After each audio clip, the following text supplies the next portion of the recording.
Meus irmãos, graça e paz, que Deus abençoe cada um de vocês. Hoje nós vamos partir aí para esse ponto, final, esse encerramento da nossa aula de História de Israel.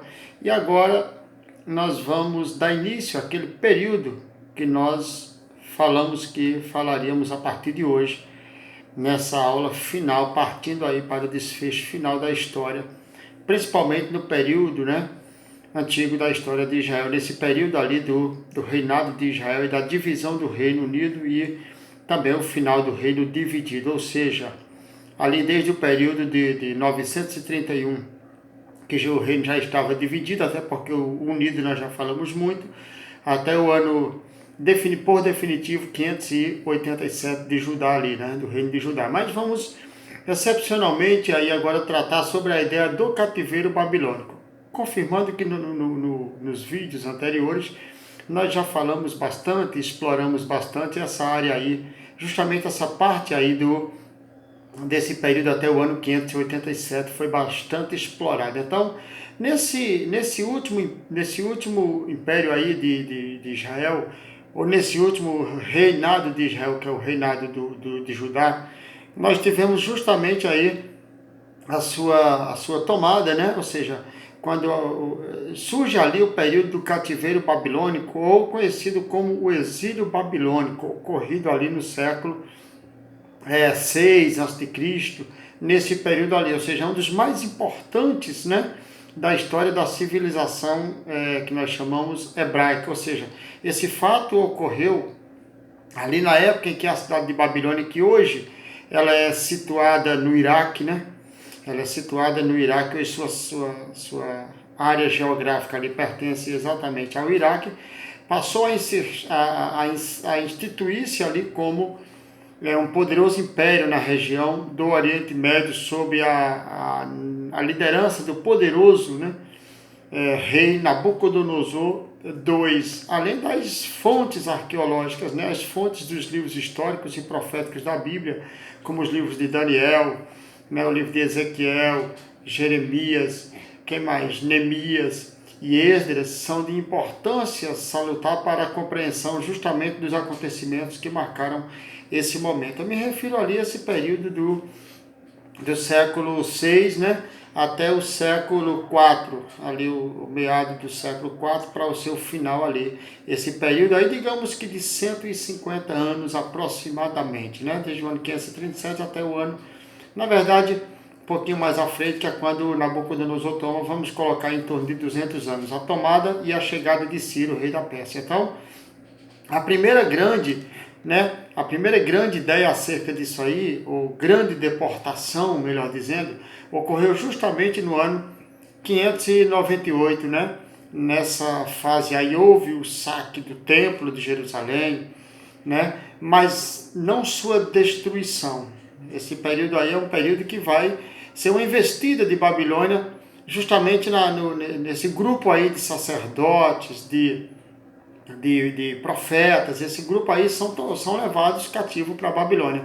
Só para lembrar que no ano 605, no comecinho do século 6 ali, finalzinho do 7 para o começo do 6, no ano 605, foi a primeira investida, a primeira grande investida de Nabucodonosor. Nesse período aí ele leva os príncipes de Judá.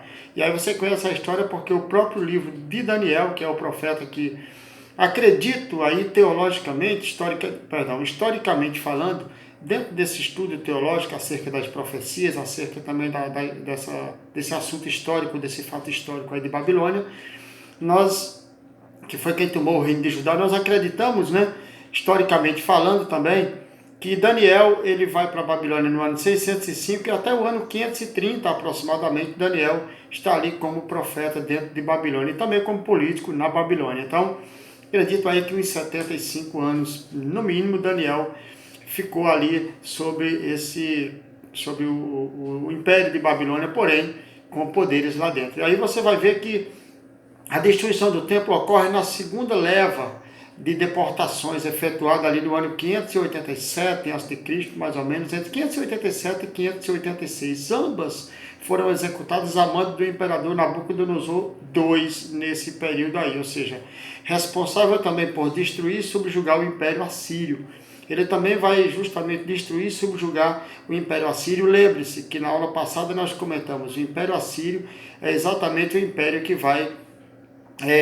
vai tomar justamente o reino de Israel do Norte, no ano 722, e vocês bem lembram, né, desse fato aí, que procedeu nesse período aí. Então, os hebreus permaneceram ali no cativeiro até o ano de 538 a.C., ou seja, do ano 597, já começa essa primeira grande deportação, no ano 598, melhor dizendo, entre 598 e 597. Só para você se localizar no tempo, é nesse período aí, exatamente nesse período aí, que um profeta como Ezequiel é levado para Babilônia. E deixando bem claro e lembrando que o profeta Jeremias, ele não é levado para a Babilônia, a sua deportação é para o Egito, bem mais à frente, tá bom?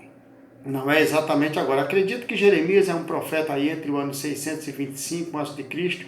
até o ano 575. Nesse período aí é justamente o período da grande investida de Nabucodonosor II sobre o Império de Judá. E isso vai se dar nesse período, mas Jeremias não é levado para a Babilônia, como foi levado Ezequiel e como foi levado também Daniel. Os três são contemporâneos ali, viveram no mesmo período, porém Daniel se estende muito mais porque vai ali quase 75 a 80 anos dentro desses impérios, né? Babilônia, o Império Persa vai tomar depois, e Daniel continua ali numa situação, digamos que bem confortável. Então isso vai acontecer.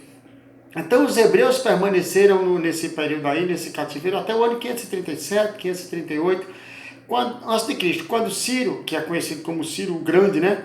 O habilidoso imperador persa, conseguiu controlar toda a região médio-oriental ali, ou seja, Ciro, melhor dizendo, né?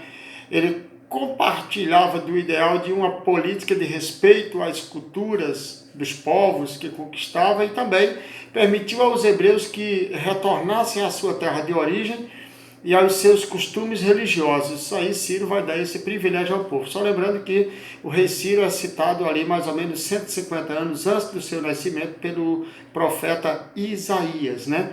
E aí toda essa história, todos esses meios aí você conhece. Então, só recapitulando aqui, para encerrar essa primeira parte aqui, você vai ter, no ano 605, a primeira leva. Nabucodonosor vem, toma o reino do sul, que é Judá, e aí ele já tem poder sobre o reino, Nabucodonosor II. Ele vai tomar o reino do sul e vai levar ali os príncipes de Judá. Depois ele vem no ano 598, 597, ele leva sacerdócio, leva profetas, essa turma aí também que fazia parte desse, digamos que alto escalão na primeira, médio escalão na segunda, e na terceira, que é o ano 587 ali, mais ou menos nesse período aí, antes de Cristo, ele vai levar todo o povo e também destruir o templo, né?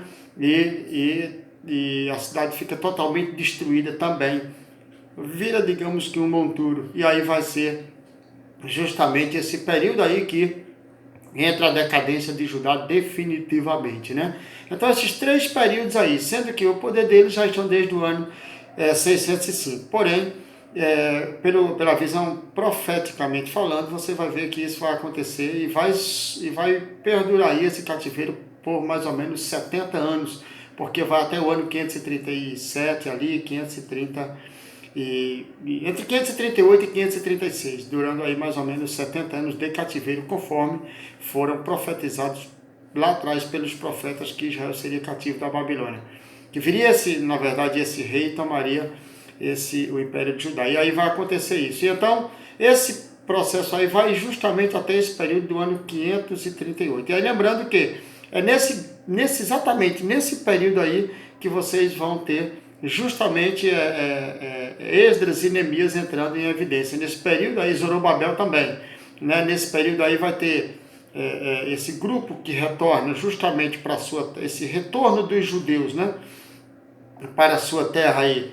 Um grande grupo, mais ou menos, vai retornar ali em cerca desse primeiro período aí, do ano 537, mais ou menos. Depois vem o segundo grupo, que é mais ou menos ali no ano 457, sob a liderança agora de Neemias, de Esdras, e aí vai acontecer esse retorno do povo à sua terra. Como eu falei agora há pouco para vocês, né, era assim, o perfil desse imperador aí, Ciro, a política que ele compartilhava de respeito às culturas, aos povos, né, que ele conquistava, tornou e permitiu com que os hebreus também desfrutassem desse privilégio aí. Tá certo? Aí fechando ali esse retorno deles com Zorobabel, com Neemias e com Esdras, vai justamente encerrar esse período aí do que nós vamos chamar de período exílico, né, de Babilônia, e um início aí do retorno desse povo, que já começa o período pós-exílio. E aí no próximo vídeo agora eu vou justamente falar sobre esses impérios que dominaram esse período aí do período pós-exílio, ou no que nós conhecemos como período interbíblico, tá bom? E aí encerramos a nossa participação.